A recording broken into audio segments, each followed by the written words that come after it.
मैं समानता के अधिकार के जो अनुच्छेद 15 है, उस पे थोड़ा प्रकाश डालना चाहता हूँ क्योंकि मैं भी अनुभव लेना चाहता हूँ। इसके लिए मैं इस समय एक नई उभरती हुई यानी कि कहना चाहिए वकील हैं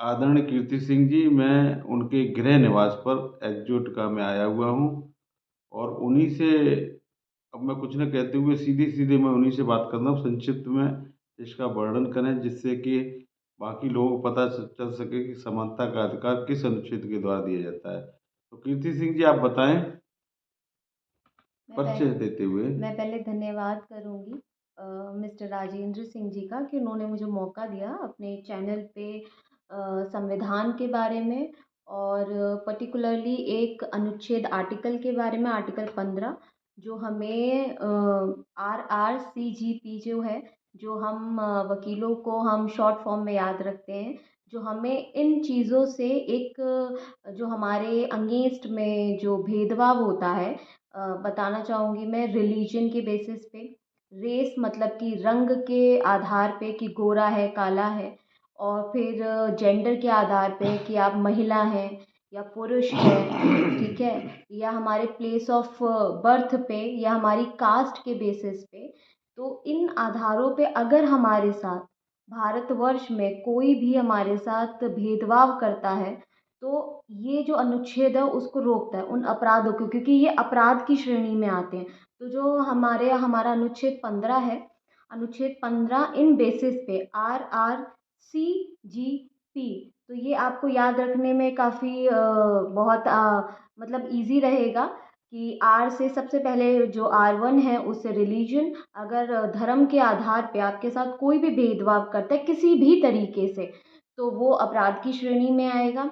फिर आता है रेस, जो कि रंग के आधार पे कि पहले के समय में अगर शादियाँ होती थी तो वो भी रंग के आधार पे भेदभाव किए जाते थे, स्पेशली महिलाओं के साथ, लड़कियों के साथ। अगर काली है तो उसके रंग के आधार पे उसकी शादी नहीं होती थी, रिश्ते रिजेक्ट कर दिए जाते थे। अगर गोरी है तो अच्छी बात है। तो अगर रंग के आधार पे भी कोई आपके साथ भेदभाव कर रहा है, चाहे लड़के के साथ हो, पुरुष के साथ हो या महिला के साथ हो, तो वो भी अपराध की श्रेणी में आएगा। फिर आते हैं हम सी पर, मतलब कि कास्ट। अगर कास्ट के बेसिस पे, मतलब आपकी जाति, जो कि आज के समय में देखा जाए बहुत समय से, आज़ादी मिलने से पहले और आज़ादी के बाद भी अभी भी लोग जाति के बेसिस पे लोगों के साथ, महिला हो, पुरुष हो, बच्चा हो, बूढ़ा हो, कोई भी हो, तो उनके साथ भेदभाव किया जाता है, जो कि एक बहुत ही बड़ा अपराध है, नहीं करना चाहिए। तो अनुच्छेद 15 जो है हमें रोकता है, लोगों को रोकता है कि अपराध है, अपराध ना करें, कि अगर कोई भी जाति के आधार पर आपके साथ किसी भी तरीके का भेदभाव कर रहा है तो वो एक अपराध की श्रेणी का हकदार होगा। और फिर आते हैं हम जेंडर पे, मतलब कि अब जेंडर मतलब कि महिला है, पुरुष है। अब महिला, बहुत जगह देखा जाए तो महिलाओं के साथ आज भी होता है, वर्क प्लेस पे इतने सारे कानून बन चुके हैं, इतने सारे अधिनियम हैं। सोचिए कितने सारे अधिनियम बन चुके हैं। जो सबसे कड़ा अधिनियम है हमारा आईपीसी, इंडियन पीनल कोड, भारतीय दंड संहिता, जिसमें काफ़ी कड़े कानून हैं, जिसके तहत लोगों को सज़ा मिलती है, काफ़ी कड़ी सज़ा मिलती है। और वर्क प्लेस के लिए एक अलग कानून बनाया हुआ है वुमेन के लिए।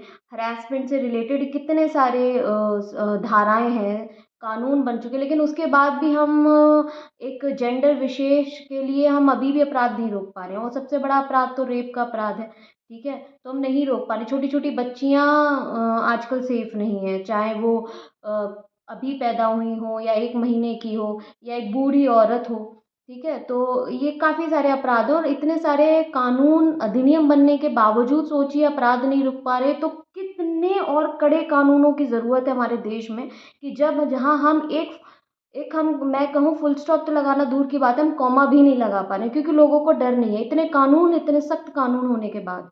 फिर आता है प्लेस ऑफ बर्थ, जहाँ हमारा जन्म हुआ है। अगर आपके जन्म स्थान के तहत अगर कोई आपके साथ भेदभाव करता है, कि आप ऐसे गाँव से आते हैं, जैसे अगर आप बड़े शहरों में चले जाएँ, जैसे आजकल तो नहीं है, लेकिन कुछ-कुछ लोग आज भी करते हैं कि कुछ जगहों के नाम से लोगों के साथ भेदभाव होता है, अरे तुम तो उस जगह के हो।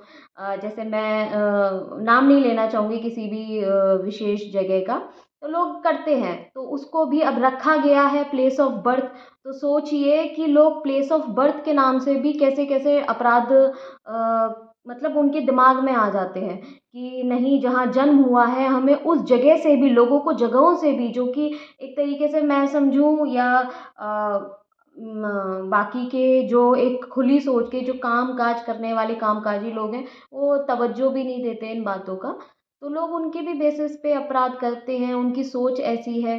तो ये है कि जो अनुच्छेद 15 है वो आपको इन आधारों पे, धर्म के आधार पर, रंग-रूप के आधार पर, आपकी जाति के आधार पर, आपके जेंडर के आधार पर और आपकी प्लेस ऑफ बर्थ के आधार पर अगर कोई आपसे भेदभाव करता है किसी भी तरीके का, तो वो एक अपराध की श्रेणी में आएगा और अनुच्छेद 15 इसके खिलाफ रोकता है। अब अपराध भी बहुत श्रेणियों के, तो वो डिपेंड करता है कि सामने वाला जो व्यक्ति है, वो किस तरीके की सोच रखता है, किस तरीके की अपराध जो है उसके मन में किस तरीके का अपराध एक उत्पन्न हो रहा है, जनरेट हो रहा है। तो वो भी डिपेंड करता है, क्योंकि कानून बहुत सारे बन चुके हैं, अधिनियम हमारी सरकार बहुत सारे लेके आ चुकी हैं, लेकिन उसके बाद भी सोचिए हम अपराधों पर अंकुश नहीं लगा पा रहे, हम एक कॉमा नहीं लगा पा रहे, तो फुल स्टॉप लगाना तो दूर की बात है।